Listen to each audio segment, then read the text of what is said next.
In the 20th century, you had totalitarian regime that monitored what people were doing, but they couldn't go under the skin and monitor what people were actually feeling and thinking.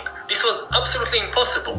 Now, for the first time in history, it is becoming feasible to monitor everybody all the time, and not just what we do, but even what we feel. Shalom, it's the brother Azan Ha'amath back at you with another lesson. And I pray this lesson is edifying to the lambs, to the sheep, of the elect of Yahweh Ba'Hashem, Yahweh Shai, Ba'Hashem Rakahak Wadash, and double honors to the elders and apostles of Great Millstone who do well. And peace and salutations to the Bayah Shai Dawadah, which is the house of David, and the large multitude who the Lord's going to have mercy on. Now the Lord gave his prophets an order, and that's to speak the truth and prophecy into their ears. So I'd like to revisit a topic I brought out at camp this past week, because we're in the time that the image is speaking, and soon they're going to put out their own commandments, which is to put their image that's speaking in every person, which is going to be Esau's last attempt for the world to serve him. And we know that history repeats itself.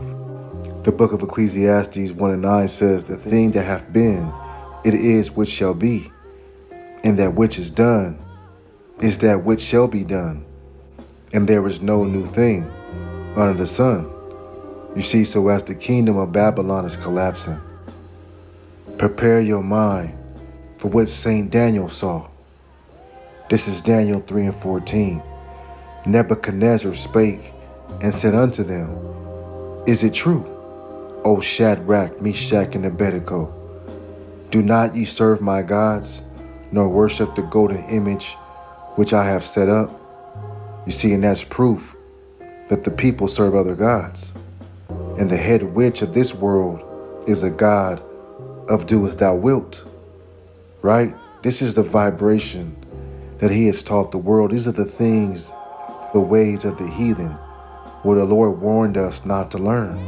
And see, they're setting up an idol for every man, woman, and child to serve when they make that ultimate decree. And that's the times we're approaching.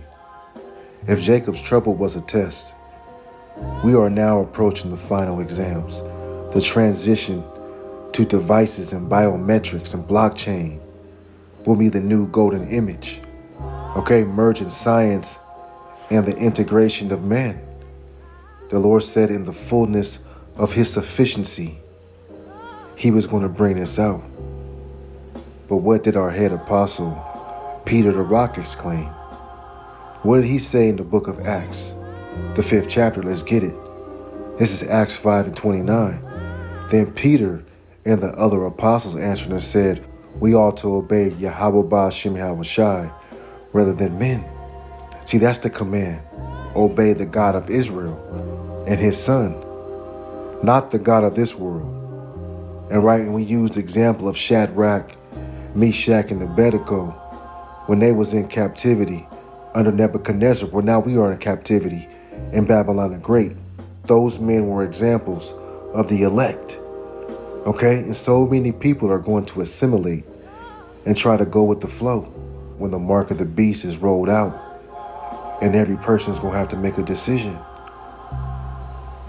Will you be willing to sacrifice and put all your trust in the Lord, or do you have doubt?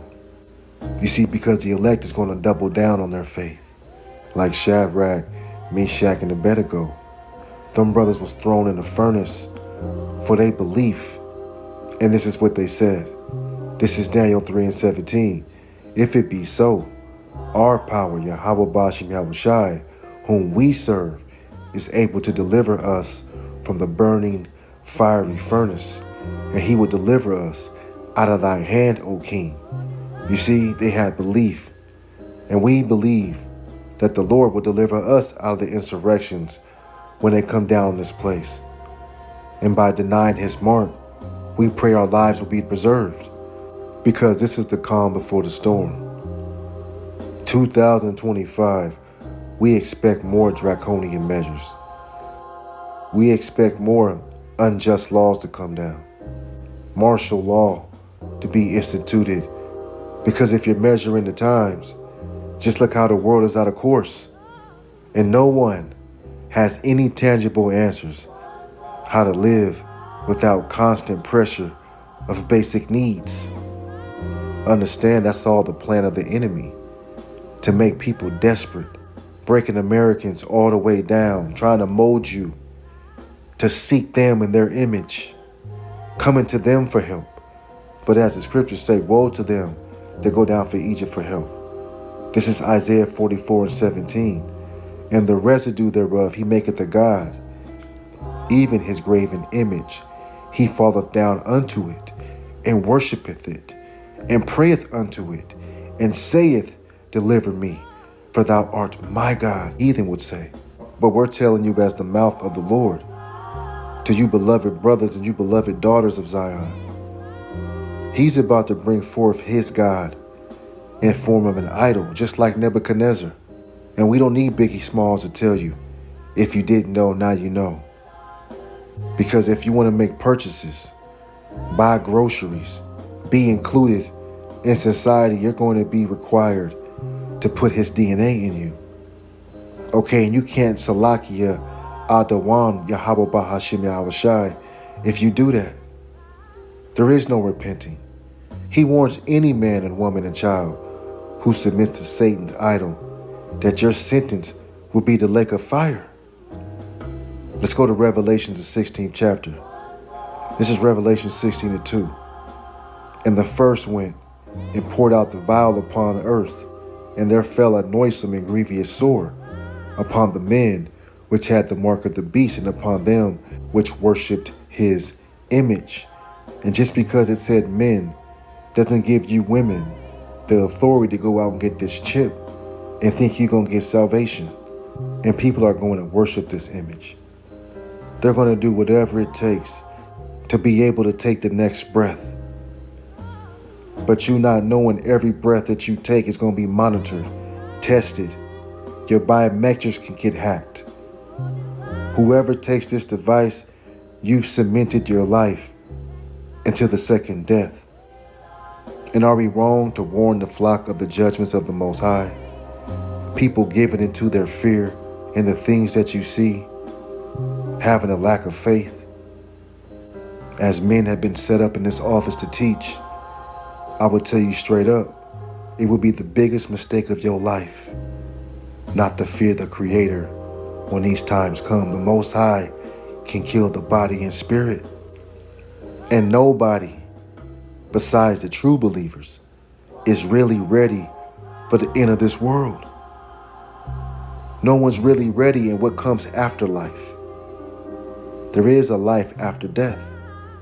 Whether you believe it or not, what you do here matters. It counts. And here's the proof. This is 2 Esdras 14:35. For after death shall the judgment come, when we shall live again, and then shall the names of the righteous be manifest, and the works of the ungodly shall be declared.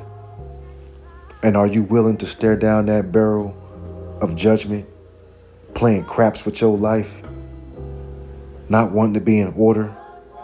Because it says the names of the righteous will be manifest. And we pray to be those men. And you women that believe, keep believing. But what about the works of the ungodly that shall be declared? What about the second death that you can't amend from? Okay, the sin of conceding to the RFID micro C-hip, if you can pick up what I'm putting down. The scriptures are clear and obvious. The angels of the power that sits in his holy throne in heaven, Most High Yahweh, is going to give that order. Okay? It's going to give the order to his angels. This is Revelation 20:14. And death and hell were cast into the lake of fire. This is the second death. And whosoever was not found written in the book of life was cast into the lake of fire. See, that's the ultimate judgment, destroyed by nuclear fire.